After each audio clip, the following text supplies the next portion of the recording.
नमस्कार, बहुत स्वागत आप सभी का आपके साथ। मैं हूं कीर्ति दीक्षित। तो चलिए बुलेटिन की शुरुआत करते हैं फटाफट अंदाज में। कृषि कानूनों के खिलाफ किसानों का प्रदर्शन तेज होता जा रहा है। दिल्ली की सीमाओं पर लगातार विरोध कर रहे किसान आज भूख हड़ताल पर है। दिल्ली के नाकों पर अलग अलग जगह आंदोलनकारी किसान आज सुबह 8 बजे से अनशन पर बैठे हैं, जो शाम 5 बजे तक जारी रहेगा। कृषि कानून के खिलाफ अनशन के साथ साथ किसानों ने आज देश भर के जिला मुख्यालयों पर प्रदर्शन करने का भी ऐलान किया है।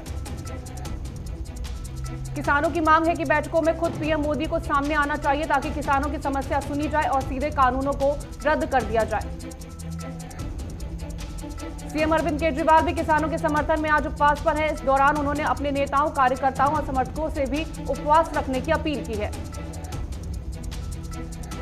सीएम कैप्टन अमरिंदर सिंह ने केजरीवाल के उपवास को नाटक बताया। उन्होंने केजरीवाल को चुनौती दी है कि वो अपनी सरकार का कोई भी कार्य बताए जो किसानों के हित में उनकी सरकार ने किया हो। कैप्टन ने आरोप लगाया कि पिछले 17 दिन से दिल्ली शहर के बाहर बैठे प्रदर्शनकारी किसानों की मदद के लिए कुछ भी रचनात्मक करने की बजाय केजरीवाल और उनकी पार्टी राजनीति करने में व्यस्त है। टिकरू और सिंघू बॉर्डर पर किसानों की भीड़ बढ़ती जा रही है। किसानों की संख्या बढ़ने के साथ ही सुरक्षा बल के जवानों की संख्या भी बढ़ाई जा रही है। टिकरी बॉर्डर पर फ्रंट लाइन ड्यूटी पर आरएएफ, उसके बाद आईटीबीपी और उसके बाद सीआरपीएफ की टुकड़ी लगाई गई है। साथ ही दिल्ली में पुलिस को भी तैनात किया गया है। किसान आंदोलन के बीच केंद्रीय मंत्री कैलाश चौधरी ने कहा कि सरकार जल्द ही एक तारीख तय कर किसान संघ के नेताओं को अगले दौर की वार्ता के लिए बुलाएगी। केंद्रीय मंत्री प्रकाश जावड़ेकर ने आरोप लगाया कि आपने पंजाब के चुनावों में एपीएमसी एक्ट में बदलाव की बात कही, लेकिन अब कृषि कानूनों का विरोध कर रही है। किसान आंदोलन के बीच किसानों को कृषि कानून के फायदे गिनाने के लिए बीजेपी उत्तर प्रदेश के कई जिलों में किसान सम्मेलन कर रही है। यह सम्मेलन आज से शुरू होकर 18 दिसंबर तक चलेगा। आरएसएस से जुड़ी स्वदेशी जागरण मंच ने कृषि कानून के कुछ सुधार सुझाते हुए कहा कि एमएसपी में कम दाम पर फसलों की खरीद को अवैध करार देना चाहिए और ऐसे लोगों के खिलाफ सजा का प्रावधान होना चाहिए। एसडीएम का कहना है कि सिर्फ सरकार को ही नहीं बल्कि निजी कंपनियों को भी फसलों को एमएसपी से कम रेट पर फसलों की खरीद पर रोक लगा देनी चाहिए। सीएम केजरीवाल के घर के बाहर तोड़फोड़ का मामला सामने आया। मुख्यमंत्री कार्यालय का कहना है कि धरने पर बैठे बीजेपी नेताओं ने मुख्यमंत्री के घर पर लगे सीसीटीवी कैमरे को तोड़ा है। वहीं दिल्ली बीजेपी ने कहा कि आप घटिया राजनीति पर उतर आई है। धरने पर बैठी महिला पार्षदों पर नजर रखने के लिए नए सीसीटीवी लगवा दिए, जबकि सीएम हाउस के बाहर पहले से ही बहुत कैमरे लगे हैं। दिल्ली बीजेपी ने आरोप लगाया है कि किसी भी महिला की निजता पर हमला है। आपका महिला विरोधी चेहरा एक बार फिर उजागर हो चुका है। आप विधायक राहुल चड्ढा ने कहा कि आम आदमी पार्टी के विधायकों पर की गई कार्रवाई से यह स्पष्ट होता है कि अमित शाह खुद एमसीडी में हुए 2500 करोड़ रुपए के घोटाले में शामिल लोगों को बचाने में लगे हुए हैं। बिहार में बीजेपी के सहयोगी हिंदुस्तानी आवाम मोर्चा ने पश्चिम बंगाल विधानसभा चुनाव में उतरने का फैसला किया है। जम्मू कश्मीर के सांबा में एक रैली के दौरान बीजेपी नेता और केंद्रीय मंत्री स्मृति ईरानी ने नेशनल पैंथर्स पार्टी पर निशाना साधा। उन्होंने कहा कि पैंथर्स पार्टी गुपकार गैंग की बी टीम है। सीएम ममता बनर्जी ने कोरोना संक्रमित पाए गए बीजेपी के राष्ट्रीय अध्यक्ष जेपी नड्डा के जल्द स्वस्थ होने की कामना की है। ममता ने ट्वीट कर कहा कि वो जल्द ही ठीक होकर स्वस्थ हो जाएं।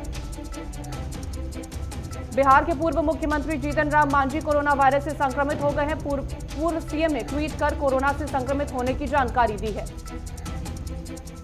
हरियाणा सरकार में मंत्री अनिल विज को रोहतक में पीजीआईएमएस अस्पताल में भर्ती कराया गया है। अनिल विज में एडवांस कोरोना के लक्षण देखे गए, जिसके चलते ये फैसला लिया गया। सीएम योगी ने पुलिस को निर्देश दिए हैं कि जब भी किसानों से मिले तो उनका संबोधन राम राम होना चाहिए। वहीं दुराचारियों और अपराधियों की राम नाम सत्य है कि यात्रा निकलनी चाहिए। एआईएमआईएम के प्रमुख असदुद्दीन ओवैसी की नजर अब राजस्थान में सियासी जमीन तलाशने की है। ओवैसी ने भारतीय ट्राइबल पार्टी को समर्थन देने का प्रस्ताव रखा है। राजस्थान के शहरी निकाय चुनावों में कांग्रेस ने 620 वार्डों में जीत दर्ज की है, जबकि निर्दलियों के खाते में 595 वार्ड आए हैं। वहीं बीजेपी को 548 वार्डों के साथ तीसरे स्थान से संतोष करना पड़ा है। जम्मू कश्मीर के पुंछ जिले में आतंकवादियों सुरक्षा बलों के बीच हुई मुठभेड़ में 2 आतंकवादियों को मार गिराया गया, जबकि उनके एक सहयोगी को गिरफ्तार कर लिया गया है। कोरोना नियमों का उल्लंघन करने के आरोप में बीजेपी के पश्चिम उत्तर प्रदेश के मंत्री पंडित आशीष वत्स और उनके 100 से ज्यादा समर्थकों पर गौतम बुद्ध नगर पुलिस ने एफआईआर दर्ज की है। देश में कोरोना वायरस से संक्रमित होने वालों की संख्या 98,84,100 हो गई है, जबकि अब तक कुल 1,83,355 लोग कोरोना से मौत हो चुकी है। केंद्रीय स्वास्थ्य मंत्रालय के आंकड़ों के अनुसार पिछले 24 घंटे में कोरोना के 27,071 नए मामले रिपोर्ट किए गए और इस दौरान 336 लोगों की मौत हुई। आईआईटी मद्रास कैंपस में 71 लोग कोरोना पॉजिटिव पाए गए, जिसके बाद लैब, लाइब्रेरी और कई विभागों को बंद कर दिया गया है। भारत में कोरोना वैक्सीनेशन की शुरुआत अगले साल जनवरी से हो सकती है और अक्टूबर तक सभी देशवासियों को वैक्सीन की खुराक मिल सकती है। सीरम इंस्टीट्यूट ऑफ इंडिया के सीईओ आधार पूनावाला का कहना है कि उनकी कंपनी को इस महीने के अंत तक वैक्सीन के इमरजेंसी इस्तेमाल की इजाजत मिल सकती है। साल 2020 का आखिरी सूर्य ग्रहण आज लगने जा रहा है। ये ग्रहण शाम 7:03 से रात 12:23 तक लगेगा। देश के पहाड़ी राज्यों में बर्फबारी का दौर जारी है, तो वहीं मैदानी इलाकों में बारिश से ठंड बढ़ गई है। दिल्ली एनसीआर समेत उत्तर भारत के अधिकतर राज्यों के तापमान में गिरावट आई है। मनाली में तापमान 0 से नीचे रिकॉर्ड किया गया। लाहौल स्पीति का कीलांग सबसे ठंडा स्थान रहा, जहां न्यूनतम तापमान 0 से नीचे 10.7 डिग्री सेल्सियस दर्ज किया गया। मौसम विभाग के अनुसार अगले 2 दिनों में मध्य एवं पश्चिम भारत में न्यूनतम तापमान 2 से 4 डिग्री सेल्सियस गिरावट आने की संभावना है। मौसम विभाग के अनुसार आज कोहरे से कुछ राहत रहने के बाद अगले 2 दिन में मध्यम से काफी घना कोहरा छाए रहने का अनुमान है।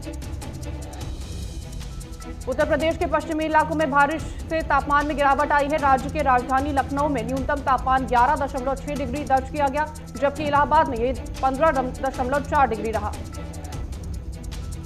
वहीं दिल्ली में हल्की बूंदाबांदी से प्रदूषण के स्तर में कुछ सुधार हुआ है। सीपीसीबी के अनुसार रविवार को राजधानी का औसतन एयर क्वालिटी इंडेक्स 305 रहा।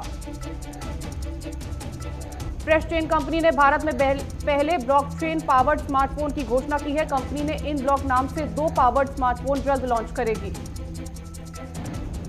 पानीपत में शादी के 8 माह बाद विवाहित ने फांसी लगाकर आत्महत्या कर ली। परिजनों ने ससुराल पक्ष पर हत्या करने का आरोप लगाया है। हमजापुर के रहने वाले डॉक्टर संजय कुमार की अपराधियों ने गोली मारकर हत्या कर दी। डॉक्टर का शव गांव में पहुंचते ही मातम पसर गया।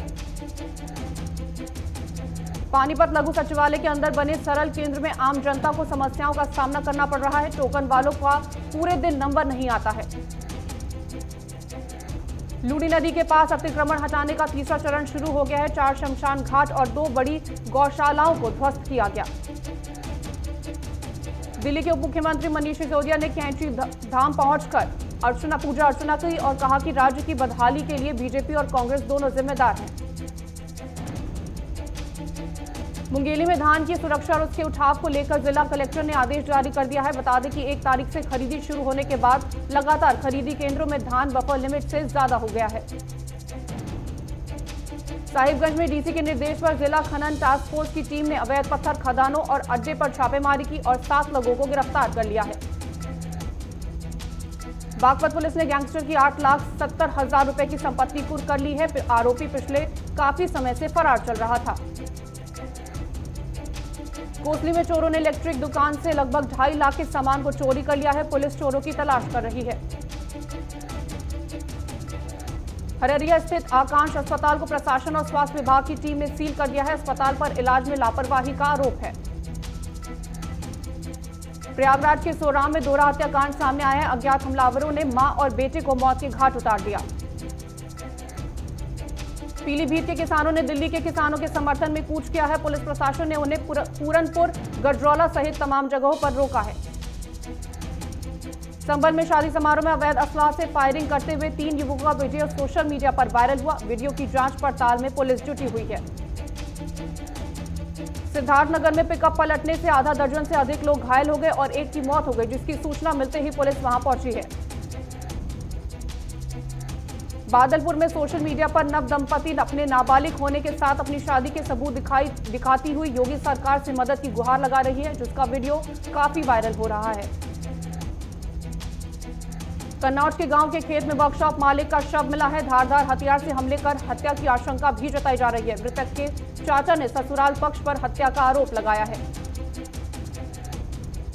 बस्ती में अलग अलग थाना क्षेत्र में हुए सड़क हादसों में 2 लोगों की मौत हो गई और 2 लोग गंभीर रूप से घायल हो गए।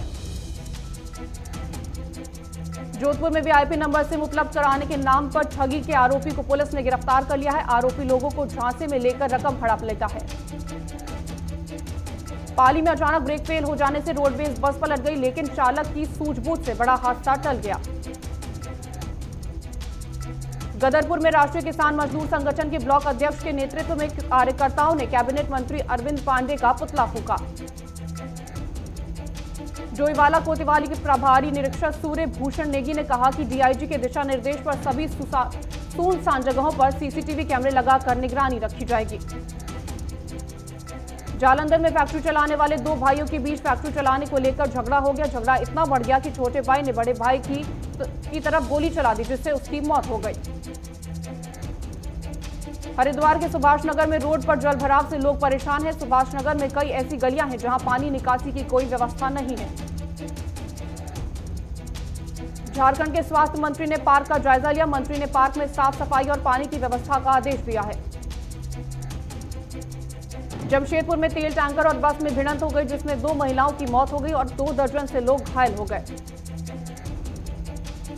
झारखंड के पूर्व मुख्यमंत्री बाबूलाल मरांडी के आगमन को लेकर बीजेपी के वरिष्ठ नेता बजरंगी प्रसाद यादव ने कार्यकर्ताओं को कई दिशा निर्देश दिए हैं। बलौदा बाजार में शिवसेना कार्यकर्ताओं ने रैली निकालकर बस स्टैंड में नगर पंचायत अधिकारी के ट्रांसफर करने की मांग करते हुए सीएमओ का पुतला दहन किया। हरियाणा सरकार ने 14 दिसंबर से स्कूल में 10वीं और 12वीं की कक्षाओं को लगाने की अनुमति दे दी है, लेकिन इस फैसले से स्कूल संचालक खुश नहीं है। उनका कहना है कि स्कूल में मात्र 3 घंटे में बच्चों की पढ़ाई पूरी नहीं हो पाएगी। पीलीभीत में पुलिस ने प्रदर्शन कर रही महिलाओं, बच्चों और बुजुर्गों पर जमकर लाठी बरसाई और वीडियो बना रहे पत्रकार से भी मारपीट की। सेंसेक्स 185 अंकों की तेजी के साथ 46,284 पर खुला, जबकि निफ्टी 58 अंकों की तेजी के साथ 13,571.45 पर खुला है। पीपीएसी के मुताबिक इस साल नवंबर में फ्यूल की डिमांड में 5% तक कमी आई है, लेकिन वही रसोई गैस में 3.5% और पेट्रोल में 5.2% की मांग बढ़ी है। नितिन गडकरी ने कहा कि देश में की जीडीपी में मैन्युफैक्चरिंग की हिस्सेदारी को 30% बढ़ाने पर फोकस किया जाएगा, जिससे भारत को आत्मनिर्भर बनाने में मदद मिलेगी। भारतीय रिजर्व बैंक ने कहा है कि आरटीजीएस अब 24/7 उपलब्ध रहेगा, जिससे ट्रांजैक्शन में आसानी होगी। बता दें कि रात 12:30 बजे से यह सुविधा शुरू होने जा रही है। बर्गर किंग के शेयर को 92% के प्रीमियम पर लिस्ट किया गया है, यानी निवेशकों को हर शेयर पर 55 रुपए का मुनाफा मिलेगा। एसबीआई ने मई में वरिष्ठ नागरिकों के हेल्थ केयर डिपॉजिट स्कीम शुरू की थी, जिसमें दिसंबर सीमा पे पहले 31 दिसंबर थी, लेकिन अब इसे बढ़ाकर 31 मार्च कर दिया गया है। वित्त मंत्री निर्मला सीतारमण आज बजट की तैयारी के सिलसिले में आज शीर्ष उद्योगपतियों से चर्चा करेंगी। हुंडई इंडिया ने देश भर में अपने कस्टमर के लिए 10 दिन का कार सर्विस कैंप शुरू किया है, जिसे कंपनी ने स्मार्ट केयर क्लिनिक नाम दिया है। केंद्र सरकार ने प्याज की बढ़ती कीमतों पर स्टॉक लिमिट लागू कर दी है। ये स्टॉक लिमिट होलसेल और रिटेल दोनों प्रकार के कारोबारियों पर 31 दिसंबर तक लागू रहेगी। गूगल क्रोम, फायरफॉक्स या दूसरे वेब ब्राउजर पर मेलवेयर आया है। अगस्त तक डेली 30,000 डिवाइस पर अटैक किया गया। अमेरिका में आज से इमरजेंसी स्थितियों में मरीजों को कोरोना की वैक्सीन मिलने शुरू होने जा रही है। देश में आम लोगों को कोरोना का टीका दिया जाएगा। अमेरिका में कोरोना का कहर जारी है। पिछले 24 घंटे में 1.87 लाख नए कोरोना केस सामने आए। 1,379 संक्रमितों को अपनी जान गंवानी पड़ी। दुनिया में कोरोना मरीजों का आंकड़ा 7.21 करोड़ से अधिक हो गया है। वहीं संक्रमण से मरने वालों की संख्या 16 लाख के पार पहुंच गई है। कनाडा में फाइजर कोविड-19 वैक्सीन की पहली खेप पहुंच गई है। टीके देश भर में 14 वितरण साइटों पर लिए जाएंगे, जहां से लोगों को मिलेंगे। चीन के राष्ट्रपति शी जिनपिंग ने जलवायु परिवर्तन रोकने के लिए साल 2030 तक के लिए घोषित कार्यों से ज्यादा करने की प्रतिबद्धता जताई है। ब्रिटेन के प्रधानमंत्री बोरिस जॉनसन ने सौर ऊर्जा को लेकर भारत के प्रयासों की प्रशंसा की और चेताया कि जलवायु परिवर्तन कोरोना से बड़ी आपदा है। ट्विटर ने डोनाल्ड ट्रंप के अकाउंट को स्थायी तौर पर बैन कर दिया है। इसके साथ ही ट्विटर ने ट्रंप के चुनाव से संबंधित ट्वीट को रीट्वीट करने वाले यूजर्स पर भी रोक लगा दी है। पाकिस्तान के रावलपिंडी में विस्फोट हो गया है, जिसमें करीब 25 लोग घायल हो गए, जिन्हें अस्पताल में इलाज के लिए भर्ती कराया गया है। सऊदी अरब का कर्ज चुकाने के लिए पाकिस्तान ने चीन से $1.5 बिलियन का कर्ज लिया है। अमेरिकी राष्ट्रपति डोनाल्ड ट्रंप ने दावा किया है कि चीन $740 करोड़ के अमेरिकी रक्षा बिल का सबसे बड़ा विजेता होगा। इस पर वो अपनी वीटो पावर का इस्तेमाल करेगा। एक्टर सोनू बेरोजगारी को आत्मनिर्भर बनाने की योजना बना रहे हैं। बेरोजगारी के देखते हुए सोनू ने जरूरतमंदों को ई-रिक्शा मुहैया कराने की योजना बनाई है। अभिनेता शेखर सुमन ने सुशांत मामले में डिजिटल विरोध दर्ज कराने की मांग की है और कहा कि हमें एकजुट आवाज उठानी चाहिए। लकी अली का एक वीडियो सोशल मीडिया पर खूब तेजी से वायरल हो रहा है। वीडियो में लकी अपना गाना ओ सनम गाते हुए नजर आ रहे हैं। भारतीय शतरंज ग्रैंड मास्टर विश्वनाथ आनंद पर बायोपिक बनेगी, जिसका निर्देशन फिल्म निर्माता आनंद एल राय करेंगे। कैटरीना कैफ, सिद्धांत चतुर्वेदी और ईशान खट्टर की हॉरर फिल्म फोन बूथ की शूटिंग शुरू हो गई है। इस फिल्म को 2021 में रिलीज किया जाएगा। बीसीसीआई ने अपने घरेलू सत्र की शुरुआत Syed Mushtaq Ali trophy T20 tournament में करेगी, जिसके मैच 10 दिसंबर से 31 जनवरी के बीच 6 राज्यों में खेले जाएंगे। सुरेश रैना घरेलू सीजन की तैयारियों में जुट गए हैं और वह मैदान पर जमकर पसीना बहा रहे हैं। रैना ने नेट्स प्रैक्टिस की कुछ तस्वीरें सोशल मीडिया पर शेयर की हैं। भारत ऑस्ट्रेलिया के बीच 4 टेस्ट मैचों की सीरीज का पहला मैच 17 दिसंबर से एडीलैंड में खेला जाएगा। कुलदीप यादव का मानना है कि ऑस्ट्रेलिया के खिलाफ पहले day night test cricket match में उन्हें फ्लाइंग 11 में रखना गलत फैसला नहीं होगा। न्यूजीलैंड के खिलाफ T20 सीरीज से पहले पाकिस्तान को बड़ा झटका लगा है। टीम के कप्तान बाबर आजम चोट की वजह से सीरीज से बाहर हो गए हैं।